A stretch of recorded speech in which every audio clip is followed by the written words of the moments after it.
It looks like we made it. I know what you're thinking. I have a beautiful voice. Why doesn't he sing more often? That guy should be on American Idol. Maybe Star Search with Ed McMahon. Go up against the comedian, the guy with the puppets. I'd probably crush him. Listen, ready? It looks like we made it. Ha! I know it's horrible. Come on, man. You think I don't know that's horrible? It's Friday. We made it, my friends. I want you to take your right hand and just reach over your back and just give it a couple pats. Just a pat, pat, pat, pat, pat. Or maybe take one hand in front of the other and give yourself a high five right there. Hey, man, thank yourself. You've been going around telling people thank you. I think you should thank yourself. You've been crushing it. Congratulations. You are amazing. And I am happy to have you. I am so happy you're taking a few minutes to hang out with me. Man, I thought we'd do a little Friday wrap-up. Why not? Why not do a little Friday wrap-up? Just kind of go over some thoughts we've been thinking about and ideas for the week and try to give you a little something to chew on for the weekend. How's this COVID treating you? You guys are you restricted? Are you wearing a mask right now? I can't do my podcast with a mask on. Sound all muffled. Yeah, COVID's pretty nuts. Pretty nuts. I've been thinking, I've seen a lot of side effects. I got a little, didn't have the COVID, but I was sick a little bit this week. I had a bit of a stomach bug, or I think I probably just ate too much junk. My body's not used to it. But, okay, let me just stop right there for a minute. Did you hear that word? I used the word but. Shouldn't use that word. Shouldn't use You shouldn't use or but. Funny story. In my house, I noticed a lot of my family members, my lovely wife, however, mostly my young daughter, was saying the word In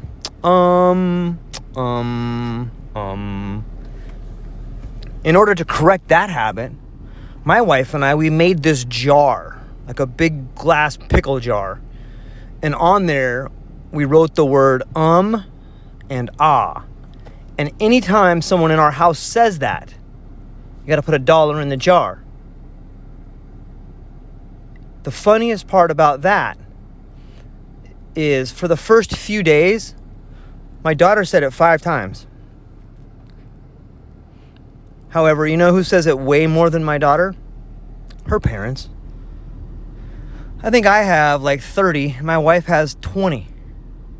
So here I am trying to correct this behavior in my daughter, and now she's pointing it out to me. Hey, Dad, you just said the word. And I gotta tell you, it's really annoying. Really annoying. I thought I was doing her a favor, but she's correcting my speech. I guess I should be thanking her. However, it's a great project if you can incorporate it into your family life and just put it on the kitchen table or on the counter or something. It will definitely bring attention to your speech patterns. And it's something that I have found to be incredibly helpful. Okay, back to my COVID story. There's a quote that says, if you want to know, I think it was Voltaire, if you would like to know who rules you, then think about the people you're not allowed to criticize. If you want to know the truth of COVID, think about what you're not allowed to talk about. I know it's an election year. However, I never got too deep into the 5G rabbit hole. Yet, it seems to me like a lot of the side effects of COVID could be radiation poisoning. I have noticed people with a lot of rashes. I have noticed people swollen lymph nodes. I have noticed people, I have a friend who's a dentist, and he had mentioned that there's been a lot of people coming in lately. That could also be radiation poisoning. The 5G rollout is worldwide, as is the COVID rollout. The areas that are hardest hit, California, New York, Australia, these are all places where the 5G rollout would in fact be almost impossible to put up if it had attention on it.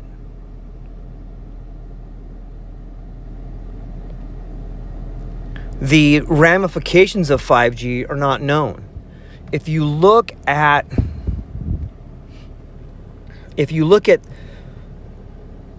the discussions that were had in Congress, the question was posed to the senators, how much money has been spent in the ramifications health-wise of 5G? And they answered 0. There's been 0 studies on it. We have no idea.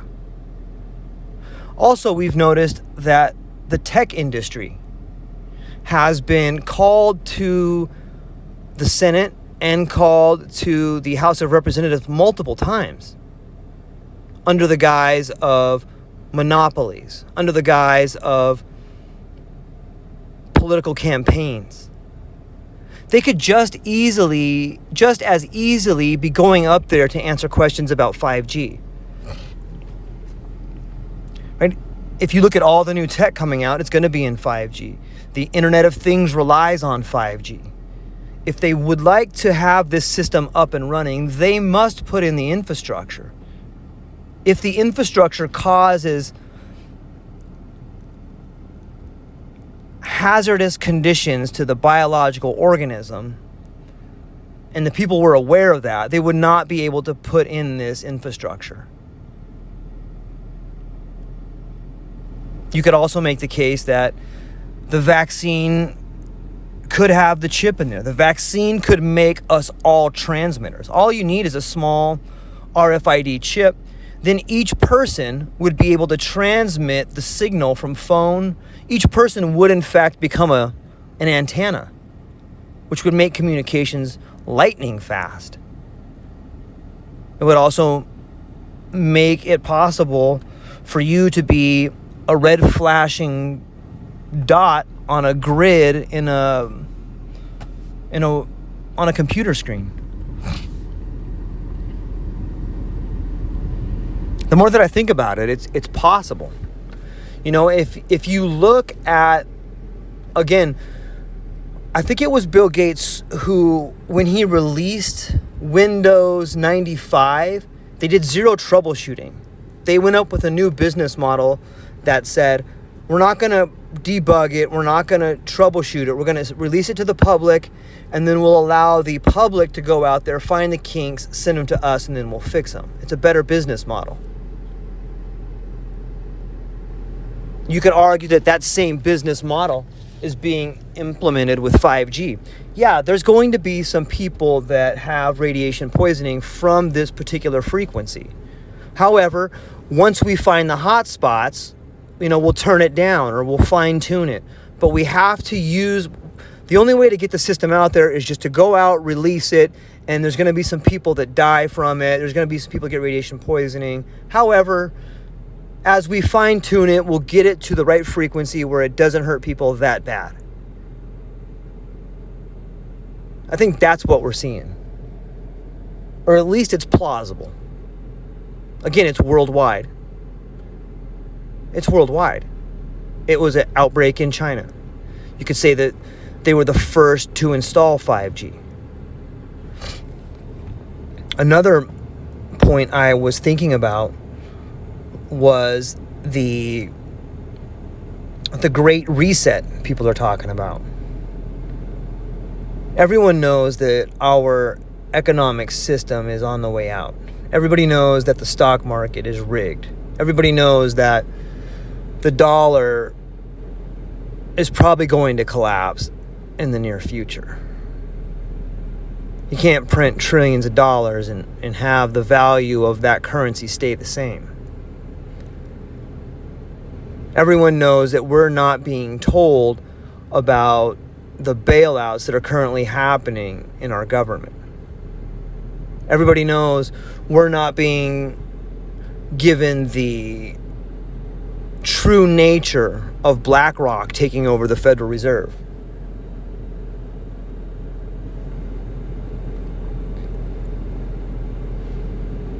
I think there's an aspect to COVID in the de-dollarization of the world.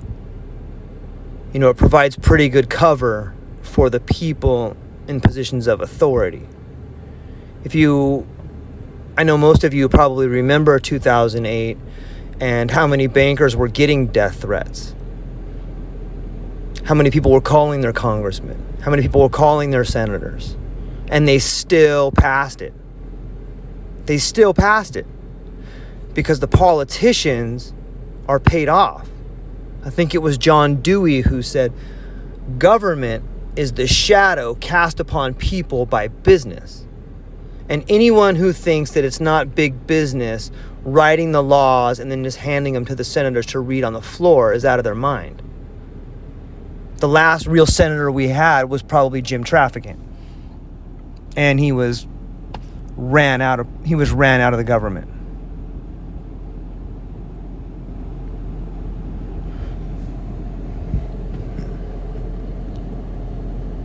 So I just want to give you guys that positive message on Friday to keep you smiling. I'm sorry about that. What do you want me to do? We're talking about COVID. We're talking about the situation. It's not that happy. But I'm happy. And I think you're happy. And I think you have to try to find ways to remain happy. Excuse me, I'm sorry. You have to find ways to keep yourself in the right frame of mind because, well, what you think is how you act, is what you portray, is how people perceive you. So you must look and find that silver lining. It's there. It's there somewhere. There's better eye contact. You guys notice that when you're wearing the mask? You have to look at people in the eyes. I have seen such beauty. And I'm telling you, I think that there's a deeper connection when you're forced to stare at someone for that long, for the entirety of the conversation. I think it's beautiful. And I hope that's a positive part of COVID. I think it can be. I think it can be. I do worry about the long-term psychological ramifications of our children. I think I may have spoke on this previously. When you think about the widening wealth gap, the widening wealth gap comes from or is a derivative of the widening education gap. And there has never been a bigger gap in education than there is now. If you read the research, if you talk to the teachers, if you talk to I hate using this word, but the experts, they'll tell you that the majority of the widening gap in public schools comes from summertime. So for example, let's say 2 first graders go in and they're both B students or they're around equal on a cognitive level. And then summertime comes and one of them goes and travels to Europe. And the other one stays at home. And they come back the next year. The one that traveled will probably have been challenged, will probably have seen new things, will probably have had a richer learning environment. And so they will either maintain the level they were when they left or will be exceedingly higher. While the child that stayed home, whose parents are both working and having a difficult time, or a lot of times it's a single parent, then that child will either remain at the level they were when they started summer, or they will fall a little bit lower because they haven't been reading, they haven't been challenged, they haven't had any sort of high level engagement.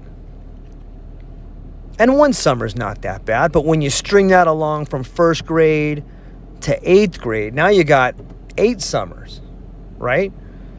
You have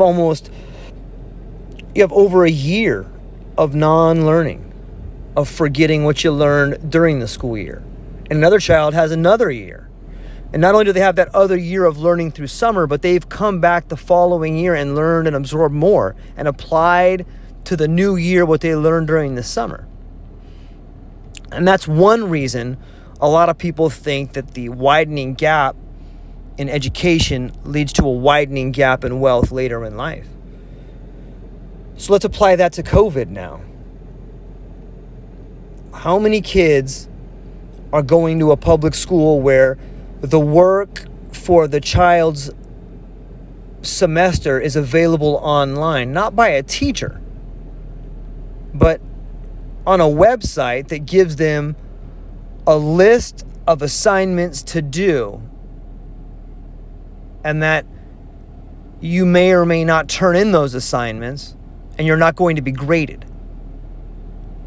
Well, if 2 parents are working, even if one parent is out and one parent is at home, assuming it's a 2-parent household, I can tell you from experience that if you're home and your child is in 1st to 5th grade and they're trying to learn over the internet, you're not going to get a whole lot done at home, at least in the beginning, because the child's not really internet savvy as far as understanding how to navigate a Zoom meeting or a Google Meets meeting, or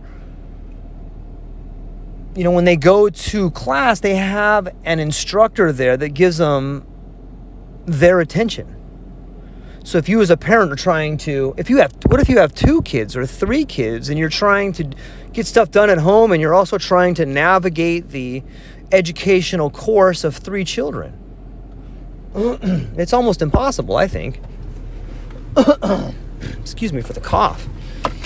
And you're seeing more and more and more of that, and the gap is widening and widening and widening, and it's going to continue to do so. So I don't know what can be done about that. I think that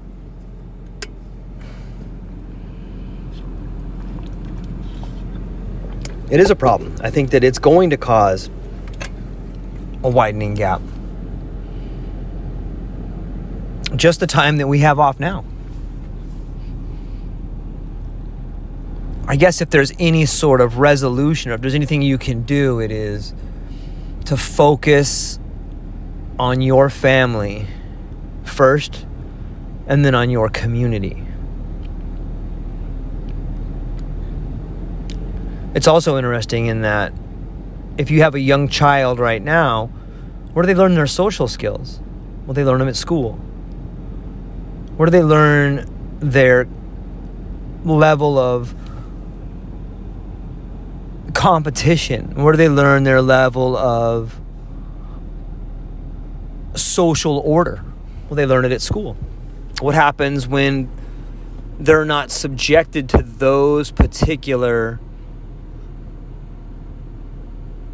sets of rules? I don't know. I know some homeschooled children that are brilliant, really well-rounded. Maybe it's better. Maybe the stuff that they're learning in some of the schools is what's keeping them down. You could make that argument. I guess sometimes I feel like we're just in this huge social experiment where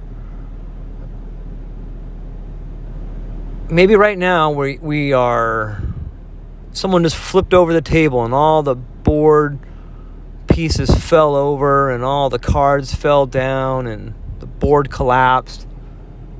And now we got to get up. We got to put the board back on the table. We got to shuffle the cards, set everything up, start over. Might not be a bad thing.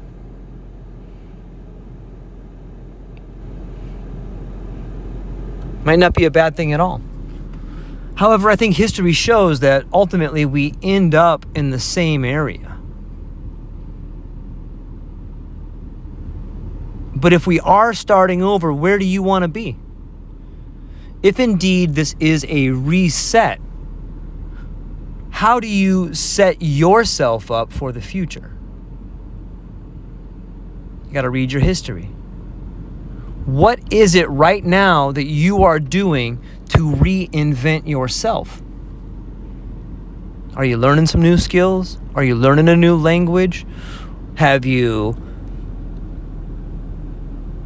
done some meditation? Have you sat back and realized, okay, look, I can drive this truck all day long. However, what else can I do to make my life better in the future? What can I do to bring value to my community? What can I do to bring value to my family? Can I reach out to some old friends? You know, the older you get, the more you need the people you knew when you were young. Is there some people you could reach out to and reconnect with right now to reinvent yourself? Are you at a stage in your life where your kids are a little bit older and you have some free time? If so, what are you passionate about? If so, what can you provide for the people in your community? What can you provide for yourself? What's a skill you've always wanted to learn? Because now is the time. Now is the time. I would say this: there's something you are good at.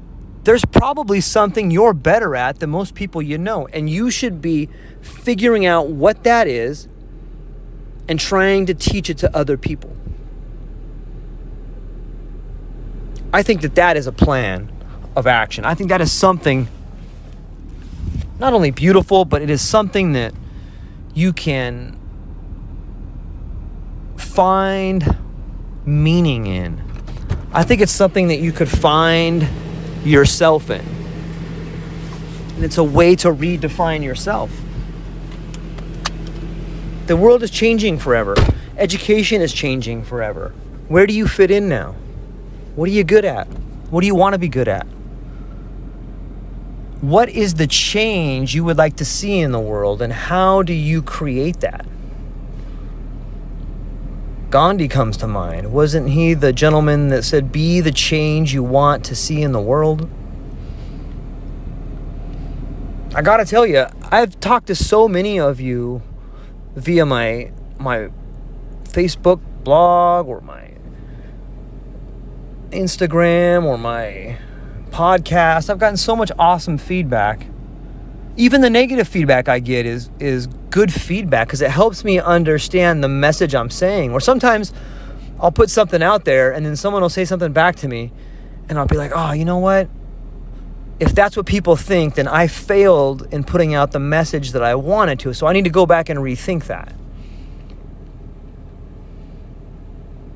I hope if you're listening to this, you understand how important you are. I hope if you're listening to this, you know that you are part of the solution. It takes all of us.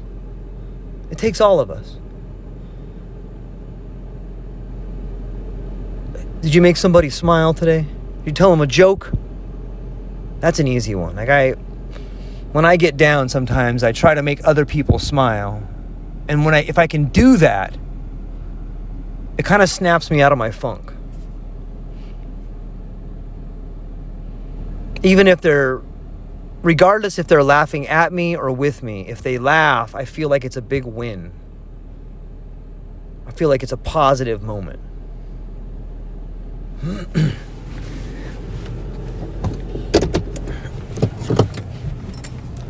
I think there's a lot we can do. I think that we're at a pivotal time, but it's a magical time. And that whether you believe you can or whether you believe you can't, either way, you're right. There's new leaders being born every day. Like, there's new industries being born. And even when I worry about the future of education, sometimes I hear beautiful things. Let me tell you a quick story about something my nephew Valentino said. He was talking with his mom, my sister. And he's a very bright little boy. And he says, Mom, I don't understand why people are so stressed out and they're spending all their time away from their home. Why do they do that? So my wife, he's 10. My sister says, well, people have to pay their bills. They have to make a living, and they have to go out, and our system is set up so people go and they work, and then they make some money, and they can pay their bills and provide for their family, and they can also build a community. Their people's place in this world is usually determined by what they can provide for the community. So people want to work hard. People want to go out and be the best they can be and be compensated for it. And Valentino says, well, it seems like people are really unhappy. Why don't the places that hire people, why don't they hire like twice as many people? And then half the people can work half the year, and the other people can work the other half of the year. And half the time they stay with their family, and half the time they go to work. Why don't they just do that? My sister said, she's almost started tearing up. And she's like, you know what? That's a beautiful idea. Why don't they do that? So I have great hope for the future. I think that the children of today, the children that are under the age of 20, the children that are under the age of 15, the children that are younger than me, I think, I'm 45. I think while there's a lot of wisdom in those who are older than me, I think that the ideas of the future hold great promise, and those are the ideas coming from the children that have seen the heartache of the parents, that have seen the hard work of the grandparents, that have seen all the isms. And I'm hopeful that my nephew, my niece, my daughter, your son, your nephew, your niece, I'm hopeful. And I am faithful that the leaders of that generation will have ideas that we have never thought of. I think they're smarter than us. However, it's our responsibility to show them a good example. And a good example is standing up for what's right. Even if it means putting yourself in jeopardy. Standing up to authority is the example that we should be showing the younger generation. It's hard. It's very difficult to tell someone who has more authority than you that they're wrong. But if they're wrong, and you don't tell them, you're part of the problem. I heard a great story one time. I think it was General Norman Schwarzkopf. And they were interviewing him and asking him, what's it take to be a leader? And he says, tell the truth. Tell the truth to yourself. Tell the truth to the troops. Get people to tell the truth to each other. Because nothing ever gets better until you admit something's wrong. And if you take a moment to think about how profound that is, nothing ever gets better until you admit that something's wrong. But none of us want to admit anything's wrong because you don't want to get in trouble. You don't want to look like the bad guy. You don't want to lose what you have. You don't want to be wrong. But if it's not at the level you want, it's wrong.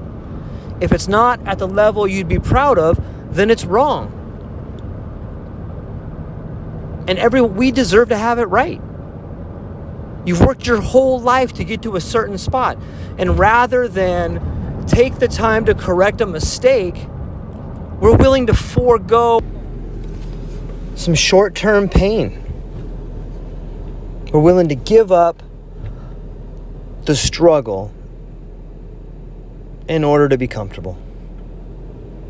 Maybe that comes from age. Maybe that comes from looking back on your personal history and understanding that the amount of struggle you will have to go through in order to correct this mistake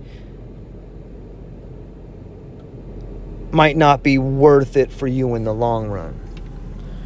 Maybe looking at how much the struggle is going to be and weighing that against how much you're currently making now or how comfortable your life is now is not worth it to you. It brings up an interesting point in leadership. Are you willing to sacrifice what you have now? Are you willing to put in the time away from your family, put in the time away from things you love to correct a small mistake that happened a long time ago? It's sort of like, have you ever been fishing and you cast out your line and there's a little knot in there, but you don't realize it, so you cast it out again, and then you look at it and you bring it back, you're like, oh man, there's a little knot in there. It's not a big deal. So you cast it out a few more times, and then all of a sudden you have this huge rat's nest in there, and the line won't even work anymore. But if you're just the guy that's going to cast one more time, you know what? It'll work fine. The rat's nest is not going to show up until the 6th or 7th cast after you. So you could forego finding that little knot in there. You could forego taking the time to pull out the line and untie it or clip it, or you can forego that problem because it's not going to be your problem while you're there. You're going to hand off the rod to someone else, and someone else is going to have that problem. The problem with that is the person you hand it off to is going to realize in a few casts what you did. And they're either going to be upset at you, or they are going to say to themselves, well, this is how it's done. You don't go back and fix some things because it's not going to affect you. I think that's something we all have to think about, because there's all of us have probably been in a situation where you have to make a choice. Do I fix this little small problem here so the person behind me doesn't have to deal with it? I hope you choose to do that. I know there's been times in my life where I chose to do it and where I chose not to do it. And I've seen the ramifications of both. On the topic of leadership, I once heard a really good speech. I think it was Donald Rumsfeld.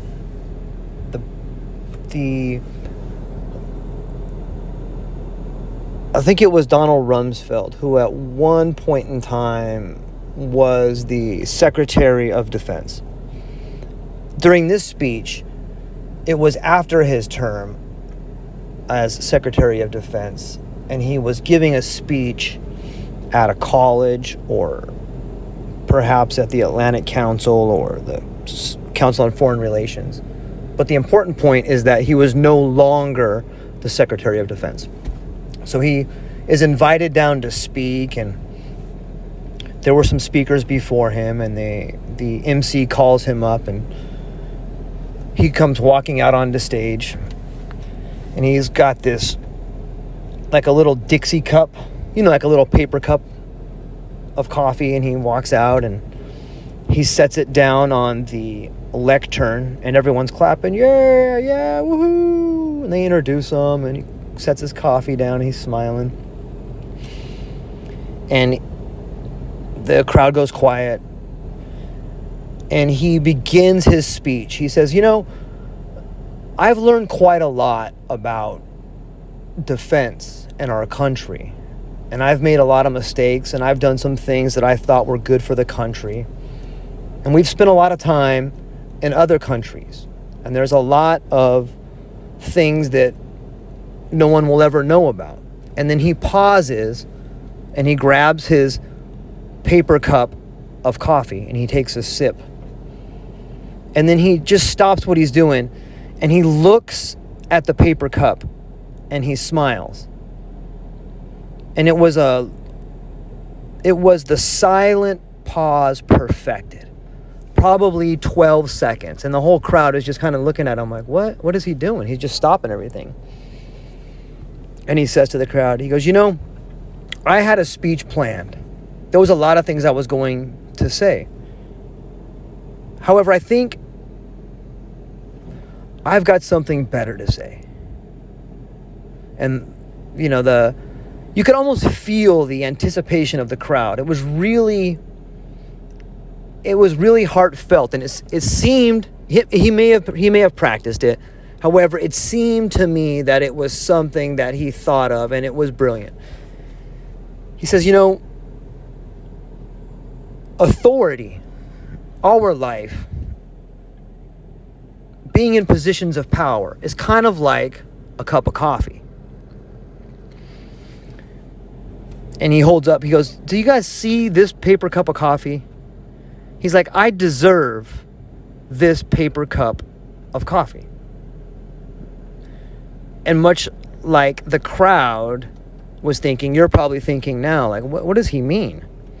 So then he launches into his story. He says, I spoke at this exact same event 8 years ago when, in fact, I was the Secretary of Defense. I was contacted 5 days before the event to be told about who's going to be at the event. I was also told that I would have accommodations made for me. The next day, I was called again by my personal secretary who told me that they had made the arrangements. On the day of the event, I was picked up in a limousine from my house, taken to a private airport where I got on a private jet. I flew down here where I was immediately greeted by the sponsors of this event who picked me up in a nice Lincoln Town car. They whisked me to the event where I was flanked on both sides by bodyguards. I was brought in the back door where I was ushered into a lavish room that had breakfast and a nice ceramic cup of some gourmet coffee, and I was brought out on stage. I gave my speech to a standing ovation. I was the first speaker, and then I was taken back to the lavish room where there was some more food for me, and I was taken back in a nice Lincoln Town car to the private jet, and I flew back to my home all in the same day. And people who are in positions of authority are used to that kind of treatment. But that's not what happened today. Today I'm here because 5 days ago I made the arrangements for myself. I left my house in my car. I parked at the airport in overnight parking. I made my own hotel accommodations. I flew down here on a airplane that everybody rides. I landed at a regular airport. I grabbed a taxi. I got here. And when I came in, I asked where I was supposed to go. They had to wait and check my name off the list where I was a nice young man at the door. Didn't usher me, but told me, okay, you're going to go down this hallway and make a left into the green room. And so I did. And when I got in there was multiple people in there who were all busy doing their thing. And I looked over and there was a Mr. Coffee. And next to Mr. Coffee were some paper cups. And so I poured myself a paper cup of coffee. And now I'm drinking that coffee. The moral of that story, he says, is that when you are in a position of authority, you are given a lot of extra perks. When you are in a position of authority, you are given a ceramic cup of coffee. You are given bodyguards. You have access to private jets. You have access to information that nobody has. Because that position of authority you are in is important. That position of authority that you're in is something that is to be respected. And if you're in that position of authority, then you should be mindful of the people that allow you to be in that position. You should be mindful of the responsibility you have to the people you are supposed to protect. But most people don't. Most people think that all those perks, the private jets, the private airport, the ceramic cup of coffee, the ceramic cup of gourmet coffee is for you because you are important. But you are not important. The position is important. And most people forget that. Most people think it's them. And there's a difference. When you think it's you, you expect those things. You expect people to treat you a certain way. You expect people to get out of your way. You expect the ceramic cup of gourmet coffee. But life has a way of showing you you deserve a paper cup of coffee because you're not that important. And if you are in a position right now of authority where you have these things, you would do well to remind yourself you are there to protect the people underneath you, not to provide safety, not to provide unethical protection for the people above you. That's not why you're there.